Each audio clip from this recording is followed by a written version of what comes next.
자, 오늘 오후에 증거할 하나님의 말씀의 제목은 한 가지 더 붙일 것은 다음 주는 어버이 주일이죠. 어버이 주일인데 우리 시무 장로님들이 떡을 내겠대요. 그러니까 다음 주에 기대하고 오시라고. 또 우리 은퇴 장로님은 과일을 내시겠대요. 박수 한번 쳐줍니다. 박수. 아침에 굶고들 오시라고. 아무튼 다음 주는 좀 전도의 계기를 삼고 싶어요. 그래서 우리 자녀손들 효도하러 다 부모님들 찾아오실 텐데요. 네가 나를 정말로 효도한다면 우리 교회 한번 가자고. 그래서 한 번만이라도 예배를 좀 드리자고. 꼭 그렇게 한번 해보라. 성순이 권사님 꼭 그렇게 한번 해보세요. 네. 그렇게 해서 전도하는 거예요. 하나님께서 성령으로 1시간 예배 참여할 때 역사하셔서 복음이 믿어지고 또 하나님을 아버지로 모실 수 있는 거예요. 우리 아무튼 모든 기회를 다 선용해서 복음을 전파하고 하나님 나라를 확장시켜 나가는 일이 우리 교회가 할 일이에요. 여러분들이 다음 주 어버이 주일을 그날은 그래도 다 자녀들이 부모에게 효도하려고 하거든요. 정말로 네가 나를 사랑하고 효도하기를 원한다면 엄마 아빠가 다니는 교회에 한 번만 나가보자고. 2번도 아니야. 한 번만 나가보자고. 한 번이 아주 중요하거든요. 그래서 꼭 모시고 오시고 그 자제분들 다 모시고 오라. 그래서 한 번이라도 교회 나와보신 분과 한 번도 예배당 문에 발을 디뎌보지 않은 인간들하고는 근본적으로 다른 거예요.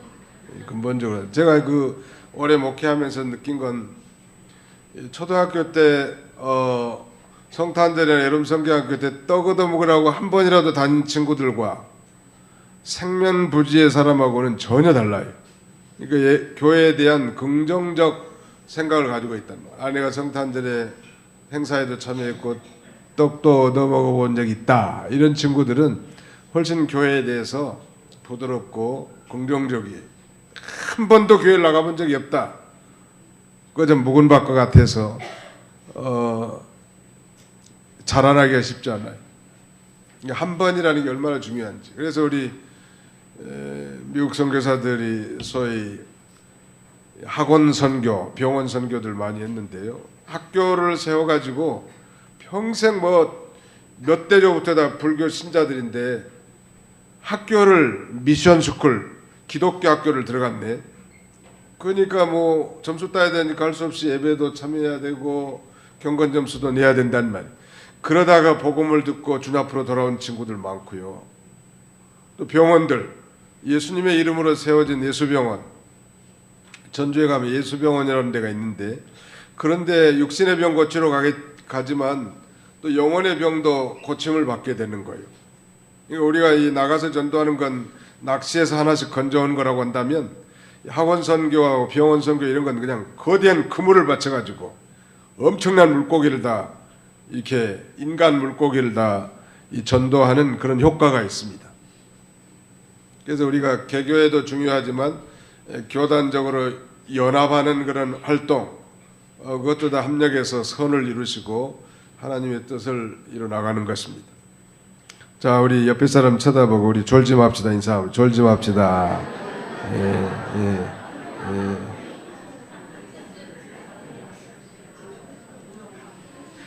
졸지 말자고 해놓고 조는 인간들은 인간이라고 말할 수 없겠죠.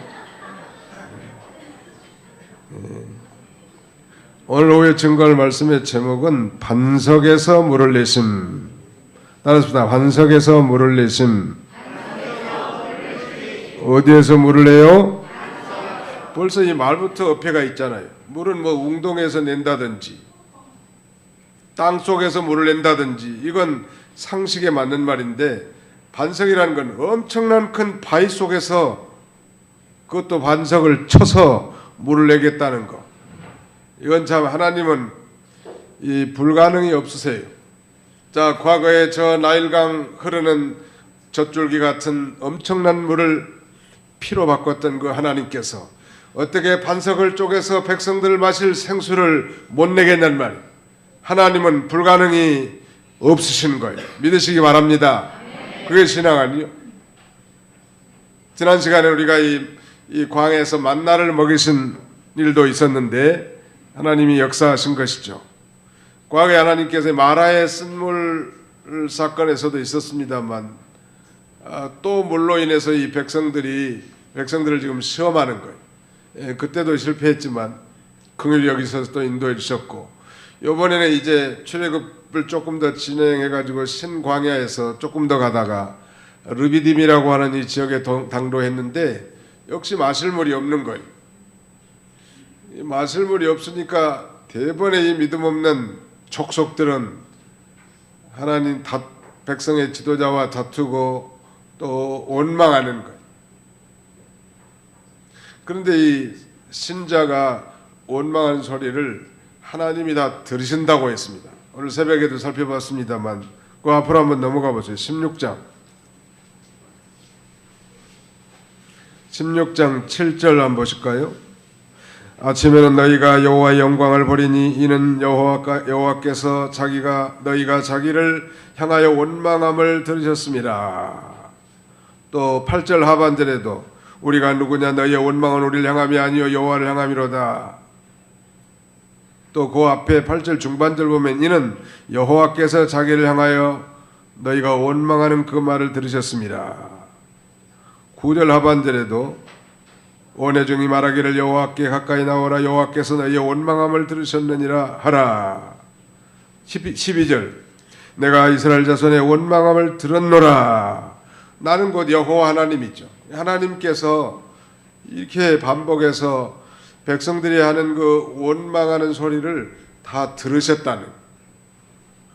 한번 잡시다. 하나님은 들으시는 하나님이십니다. 우리의 기도 소리를 들으시고 우리의 작은 신음 소리에도 다 들으시는 하나님. 남편도 잘 내 사정 몰라주고 아내도 내 형편을 잘 몰라주고 자식들은 더 할 말 없지요. 그러나 누가 우리의 사정을 다 알아주세요?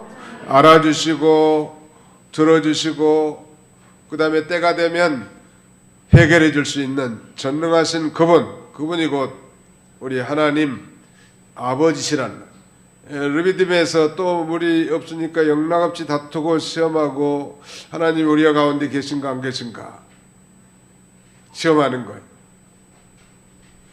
그 다음에는 백성의 지도자 모세를 또 원망하는 거예요. 그 원망하는 소리를 누가 들어요? 다 하나님이 들으신다는. 원망은 하나님의 주권을 믿지 못하는 불신앙이라고 했습니다. 그러니까 아무튼 원망의 반대말은 감사예요. 범사에 감사하라. 이는 그리스도 예수 안에서 너희를 향하신 하나님의 뜻이니라. 범사에 감사하라니. 원망할 만하니까 원망하죠. 그래서 원망할 만해도 원망하지 않는 것이 믿음이에요. 왜 원망할 만한데 원망 안 할 수 있을까? 하나님의 주권적 섭리를 믿는 거예요. 하나님은 이 하나님을 사랑하는 자, 그 뜻대로 부르심을 입은 자들에게는 모든 것이 합력하여 무엇을 이루느니라? 선을 이루는 유익이 되게 한단 말. 그러니까 원망을 안 하는 거예요. 그때 당시에는 죽을 것 같고 살 맛도 없고 인생을 포기하고 싶기도 하고 절망적이고 절단난 그런 상태지만 거기서 기도하고 믿음으로 또 잘 인내하면 하나님이 마라의 쓴물에서 엘림으로 인도한 것처럼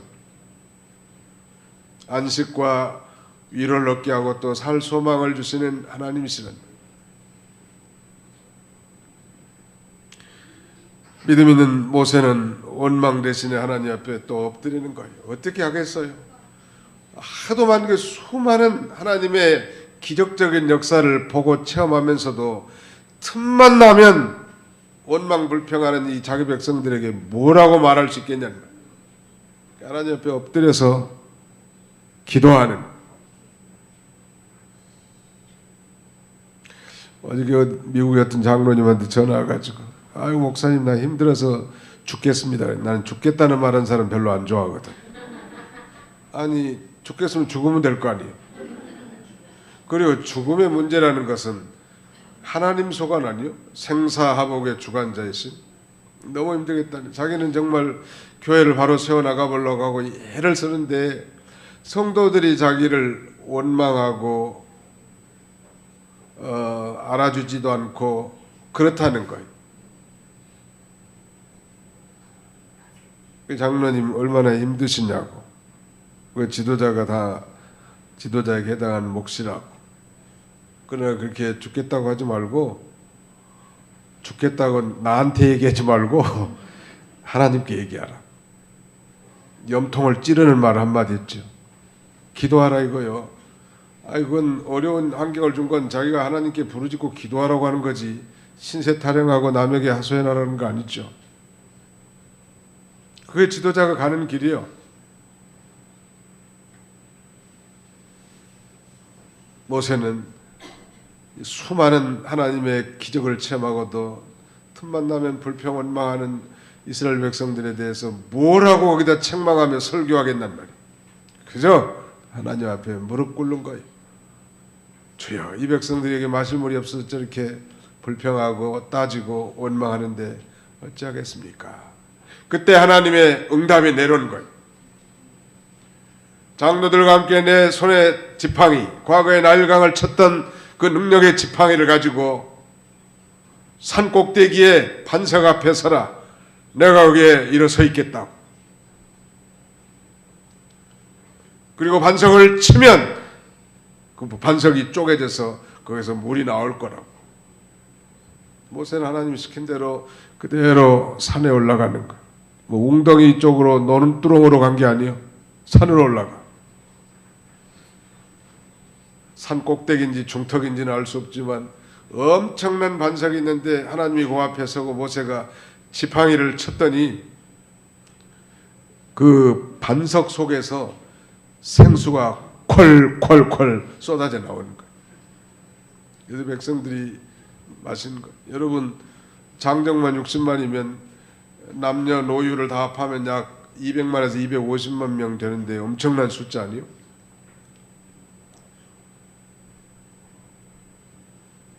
우리 도봉구가 인구가 얼마나 되죠? 도봉구민들이 이렇게 몰라가지고 오해합니까? 이거? 도봉구의 인구가 얼마나 돼요? 한 분도 아시는 게 없는가? 예? 도봉구에 사람이 몇 사람이나 살아요? 어메 세상에. 그러니까 개념치 마소서네. 아무튼 말하자면 개념치 마옵소서. 나 살기도 바빠 죽겠는데 뭐 도봉구 몇 명 살면 뭐합니까? 한 35, 6만 산다고 그래. 노원구는 얼마나 살아요? 이정래 집사님, 자기한테 질문할 줄은 꿈에도 생각 못했겠죠. 노원구는 얼마나 살아요? 한 60만 이상 살 거야. 60만 이상. 네. 상당히 큰 구예요. 그러니까 도봉구, 노원구 다 합쳐도 100만 정도밖에 안 된다는 말이에요 지금. 그럼 250만 명이 얼마나 많겠어요. 이 엄청난 사람이 목을 해관할 정도로 물을 마시려면 얼마나 물이 많이 흐르겠으며, 또 사람만 뿐입니까? 그 양이나 염소나 무슨 황소나 짐승들까지 물을 마시려면 물이 웬만한 뭐 수도꼭지 하나 가지고 해결이 되겠어요? 안 되겠어요? 안 되죠. 아마 이 반석에서 물을 엄청나게 쏟아지게 해가지고 중량천만큼 물이 흘러가게 한 것 같아. 그래가 250만 명이 이 중량천 주위로 서가지고 물을 꿀꿀꿀 마신 거예요.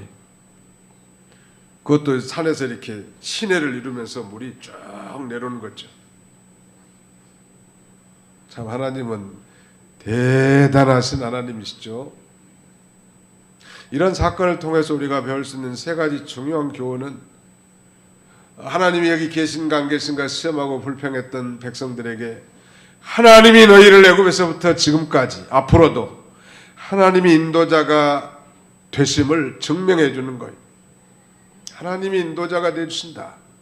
하나님이 인도해 주실 것을 가르쳐 주는 거고, 두 번째는 너희가 믿는 그 하나님은 과거에 홍해도 가르고 애굽에 10가지 재앙을 내리켜서 출애굽시켰을 뿐만 아니라 마라의 쓴물을 단물로 하늘에서 만나를 내리시고 메추라기를 먹여 고기를 단백질을 섭취하게 했던 그 하나님, 그 하나님이 바로 오늘 이 반석을 쳐서 물을 낼 만큼 전능하신 하나님이시다. 한번 답답. 우리 하나님은 전능하신 하나님이십니다. 그걸 가르쳐 주는 거예요. 제발 좀 믿음이 없는 사람이 되지 말고 믿음이 있는 사람이 좀 되라고. 어째서 그렇게 믿음이 없냐고. 나는 너희를 인도하는 인도자야. 물만 먹고 기분 좋다고 하지 말고 물을 내신 하나님, 내가 곧 너희들의 인도자라고. 나는 웅덩이에서 무슨 홍해를 가는 그런 정도만이 아니고 반석에서도 물을 낼 수 있는, 무에서 유를 창조할 수 있는 전능자야. 낙심하지 말라. 남에게 하는 얘기가 아니에요. 지금 우리에게 하는 얘기예요. 우리에게 엄청난 유경과 하나님의 명령과 뜻대로 믿음으로 살려고 하는데 닥치는 많은 환난과 시험 가운데서도 언제나 하나님이 나의 인도자시고 언제나 내 하나님은 전능하신 하나님인 걸 믿으시기 바랍니다. 야곱이 참 약사 빠르고 간사한 인물이지만 그래도 야곱은 믿음이 있는 인물이었어요. 그리고 말년에 자기 11번째 아들 요셉에게 건너가죠, 애굽으로. 그래서 요셉의 두 아들 에브라임과 므낫세, 즉 므낫세와 에브라임을 손을 어긋 맡겨서 축복 기도해 주면서 하는 그 기도의 내용 가운데 이런 소절이 있습니다. 나의 남으로부터 지금까지 나를 기르신 하나님, 나를 모든 환난 가운데서 건지신 이 사자께서 사랑하는 내 두 손주 에브라임과 므낫세를 축복하옵소서. 그의 기도의 내용 가운데 자세히 들여다보면 그렇게 약사 빠르고 간사하고 욕심꾸러기인 야곱이지만 하나님이 그가 태어날 때부터 지금까지 길러주신 목자요 인도자였다는 사실을 고백하는 거예요. 나이 130대쯤 돼서. 그리고 그 모든 환난 가운데서 하나님 앞에 기도할 때마다 하나님이 응답해 주셨음을 또 동시에 고백하는 거죠. 오늘 광야에 있는 이 백성들에게도 그걸 알기를 원하고, 동일하게 21세기를 사는 저와 여러분들에게도 우리가 믿는 하나님이 보이지 않지만 영적 존재니까 보이지 않지만 살아계셔서 우리의 인도자가 되어주시고, 또 우리의 불가능한 그런 상황 가운데서도 하나님은 만능으로 역사하실 수 있는 분임을 믿으라고 우리에게 권고하시는 것입니다. 그 다음에 마지막 하나 중요한 것은 바로 이 반석은 장차 이 영원한 생명수를 내실 영원한 반석 되시는 예수 그리스도를 상징하는 것입니다. 자, 우리 고린도전서 제5장을 다 찾아서 통독하도록 하겠습니다. 고린도전서 제5장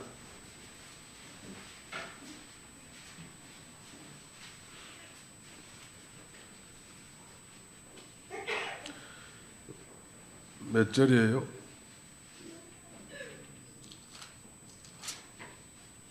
고린도전서 제10장으로 넘어갑시다. 10장 건너뛰어서 3절로 4절을 같이 한번 읽어보겠습니다. 고린도전서 제10장 3절로 4절 시작. 다 같은 신령한 음식을 먹으며 다 같은 신령한 음료를 마셨으니 이는 그들을 따르는 신령한 반석으로부터 마셨음에 그 반석은 곧 그리스도시라. 그 반석은 곧 누구시라? 그리스도시라.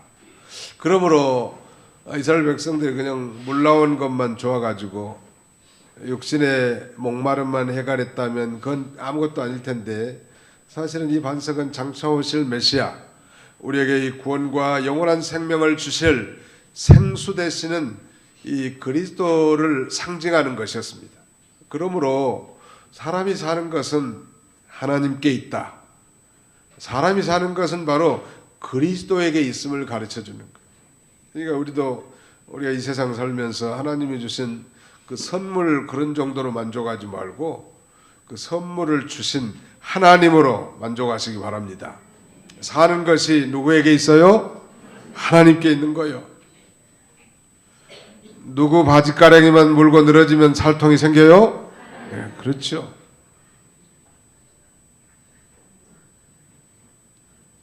이수일과 심순애라는 그런 옛날 그런 극이 있었죠. 심순애가 이수일의 바지가랑이를 잡고 수일씨 제발 떠나지 말아주세요. 그러지 말고 하나님 바지가랑이를 잡고 늘어지라. 하나님만 붙들면 하나님 안에 모든 것이 다 있어. 존귀, 명예, 영광, 물질, 권세, 건강. 문제는 하나님 잃어버리면 다 잃어버린 거예요. 바로 하나님으로 말미암아 인생을 산다는 걸 알려주고, 더 구체적으로는 장차 오실 예수 그리스도를 믿음으로 말미암아 우리는 영원히 사는 이런 복음이 구약의 내용에 내포되어 있습니다. 그래서 우리는 구약을 소위 히든 가스펠, 숨은 복음이라고 말하고, 복음의 유아기로서 하나의 모형을 다 제시해 주는 건데, 그것이 바로 예수 그리스도 안에서 다 성취됩니다. 구약의 모형론이라고 합니다. 타이폴로지. 이게 바로 예수 그리스도 안에서 이제 다 성취되는 거예요. 구약 시대에 말하자면 출애굽한 그 백성들 가운데서도 바로 이 반석의 물로만 만족하지 않고, 이 반석 대신은 먼 훗날 약속하신 메시아를 바라봤다고 하면 벌써 신령한 은혜까지 참여하게 된 거 아니겠습니까? 그걸 우리에게 가르쳐 주는 거예요. 세 가지. 왜 반석을 쳐서 물을 내겠는가? 첫째는 하나님 인도자 되심을 알게 하려고. 두 번째는 하나님은 만능의 하나님, 즉 전능하신 하나님인 걸 알게 하려고. 마지막 세 번째는 우리가 예수 그리스도를 믿음으로 말미암아 영원한 생명을 얻게 되고 예수 그리스도 안에 인간의 참 만족을 줄 수 있는 생수가 있음을 알게 하려고. 생수 대신에 예수 그리스도로 말미암아 사는 걸 알게 하는 것. 예수님께서 어느 날 유대인들이 갈 수 없는 땅, 유대인들이 금기된 땅 사마리아에 용감하게 발을 내딛습니다. 그런 면에서 예수님은 개척자예요. 타성해졌고 전통에 매몰된 그런 분이 아니에요. 생명을 건지기 위해서 사람들이 속되다고 발도 딛지 않는, 그래서 비행 둘러다녔던 그 사마리아 땅에 건너간 것은 수가성의 한 여인을 구원하기 위한 거예요.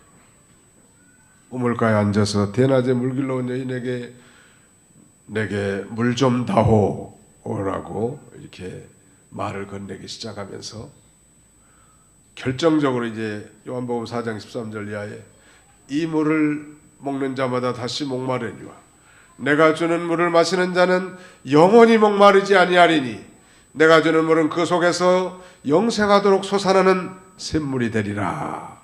이 물을 마시는 자마다 다시 목마른다는 거 있는데, 이 물은 역사적으로 야곱의 물이지만 이 물은 오늘날 우리로 적용한다면 하나님을 떠난 이 세상의 모든 것이 다 이 물이겠죠. 돈이면 돈, 권세면 권세, 명예면 명예, 쾌락이면 쾌락, 그 어떤 취미면 취미, 그 어떤 것으로도 인간은 생수처럼 우리를 쾌활하게 해줄 수 없다는 것. 하나님 없는 인생에게 참된 만족은 있을 수 없는 거예요. 하나님 없는 인생에게는 참된 만족이 없습니다. 시작. 하나님 없는 인생에게는 참된 만족이 없습니다. 믿습니까? 네. 왜 그렇습니까, 목사님? 불공평하게. 대답해 드릴까요? 궁금하세요? 궁금하기도 한 모양이에요. 하나님께서 인간을 그렇게 만들어 놓으신 거예요. 즉 하나님을 의존하고 하나님을 의지하며 살도록 하나님이 그렇게 인간을 만들어 놨단 말이에요. 그런데 아담이 범죄함으로 하나님을 떠난 인생은 결코 만족이 없었고, 예수 그리스도를 통해서 이제 모든 죄를 용서받고 하나님을 아버지로 모시고 살 때 우리는 진정한 생수를 마신 것 같은 쾌활함이 있고 만족을 누리게 해놓은 거예요. 아멘? 네. 하나님 없는 인생은 참된 만족이 없어요. 그 수가성 여인은 남편을 5씩이나 바꿔치기하고, 현재 살고 있는 동거남도 정식 결혼한 게 아닌 동거남이에요, 일시적으로. 그러면 총 남편을 몇 놈을 갈아치웠어요? 6놈. 만족했을까요? 안 만족했을까요? 안 만족한 게 아니라 못 만족했죠. 아마 그 6놈들 중에는 키가 큰 놈도 있을 거고, 저같이 키가 좀 작은 놈도 있을 거고, 뚱뚱한 놈도 있을 거고, 빼짝 마른 놈도 있을 거고, 돈 많은 놈도 있을 거고, 권세가 좀 있는 놈도 있었을 수 있겠죠. 놈이라고 해서 죄송합니다. 이 세상에는 어떤 부인이 그 자기 친구가 참 다정다감하게 사는 모습을 보고, 애야 넌 참 행복하겠다. 그러니까 그 부인이 뭐라고 한지 아세요? 네가 와서 살아봐. 인간이란 게 다 그런 거지. 뭐 너무 큰 기대할 필요가 없다고. 살면 살수록 안 맞는 게 부부간의 관계 같아. 그러니까 성경대로 되는 걸 그걸 깨달으라. 따라서 합시다. 살면 살수록 전혀 안 맞는 관계가 부부관계입니다. 그러니까 그걸 늘 확인하는 거야. 야, 그야말로 이 인간은 화성에서 온 인간이구나. 나는 금성에서 온 인간이고. 그래서 서로 실망하게 되고요. 하나님만 바라보고 사랑하고 존경하면서 품고 나가게 해놓은 것입니다. 절대 이 마주보면 싸우는 거요. 아무리 예쁜 사람이도 자꾸 쳐다보면 뭐 그 이쁜 것이 뭐 그것도 조금 지나면 다 질리는 거지. 그런 것으로 만족하게 해놓지 않았어. 인간은 하나님으로 만족할 수 있도록 영혼이 있게 지음받았다고 그랬죠. 그 영혼이 하나님께 예배하고 하나님을 섬기고 하나님과 교통하고 하나님과 동행할 때 인간은 참된 만족을 누리게 해놨지. 뭐 인꼬 부부가 뭐 늘 만족하고 행복하는 게 아니에요. 그렇게 보일 뿐이지. 이 물을 마시는 자마다 다시 목마르니와. 이 세상에 주는 거 목말라요. 계속 먹고 싶어. 옛날에 그 히딩크 축구 감독이 나는 아직도 목이 마르다고. 우리 대한민국이 2002 월드컵에서 4강까지 갔잖아요. 공을 잘 넣었는데 아직도 목마르다는 건 더 넣고 싶다는 거 아니에요. 인간은 그런 거예요. 돈 10억만 있으면 만족하겠다. 절대 10억 있어서 만족 못합니다. 그래서 100억은 있어야 돼. 100억 있으면 만족할까요? 네, 절대 만족 못하죠. 권력도 마찬가지고요. 그러니까 현재 하나님이 내게 주어진 모든 환경, 조건으로 항상 만족하고 감사하고 최선을 다하고 하나님께 영광 돌린 삶, 거기에 행복이 숨어있는 거예요. 5월 가정의 달을 맞이해서 우리 모든 가정들이 숨어있는 행복을 발견하시기 바랍니다. 평소에 올바른 부부간의 관계, 부자간의 관계, 자신에게 주어진 일들을 성실하게 감당하는 것, 주님 안에서 얼마나 그것이 행복한 거지. 뭐 미치지 못할 기이한 일에 힘쓰고 욕심으로 나간다고 행복한 게 아니에요. 바로 이 세 번째, 이 반석은 생수 되시는 예수 그리스도를 상징하는 것이고, 바로 인간은 이 세상 물로는 결코 해가람이 될 수 없다는, 유명한 이 기독교 철학자 파스칼은 인간에게는 하나님만이 만족시킬 수 있는 인간의 가슴에는 빈 공간이 있다. 정확하게 갈파한 거죠. 그건 바로 우리 인간은 영혼이 있기 때문에 그 영혼이 주님을 만나고 주님과 바른 관계가 될 때 진정한 행복을 누릴 수 있음을 우리에게 반증하는 것이죠. 그러니까 하나님을 떠나서 뭘 성공할 생각하지 마세요.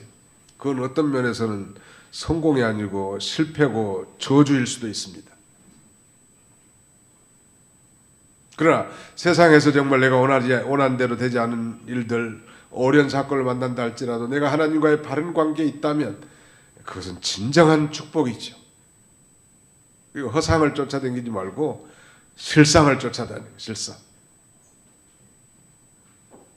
그걸 세 번째 교훈해 주는 거예요. 오늘 5월 첫 주 가정의 달 어린이 주일을 맞이했는데, 그런 면에서 우리 아이들에게도 하나님을 만나게 해주고 하나님을 접촉할 수 있게 해주고 그런 환경을 조성해 주는 것은 아주 너무너무 귀한 거예요.